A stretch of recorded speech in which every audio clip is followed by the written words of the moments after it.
it's something we do quite a lot of here. We grow food and then we show people how to cook it, and we do like set menus. I think this is about our 11th menu we're doing. We've done Singapore chow mein, we've done curries. The whole point is to get people cooking from scratch so that they can take all the ingredients home with them. They can watch me cook it today, they take the ingredients home with them and they cook it this evening. So I'm from an organisation called FareShare Merseyside, so we support the marketplace and Untitled Homes and Grow Speke with food as they're one of our community food members that we support.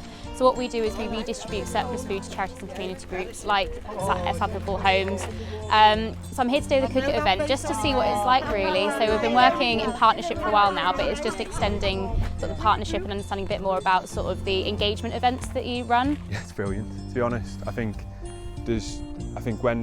when I first came to the marketplace and I spoke to Laura and the plan she had, and it wasn't just about providing food to people, it was more, there was an idea of connecting here with Grow Speke and getting people to eat sustainably and healthily and think about what they're eating, and the sense of community here is brilliant. I think it's not just about helping people who might need help at the time, community is really important. So the fact that we can support this event here is brilliant. It means a lot to me personally, all of our reach team and then everyone on site.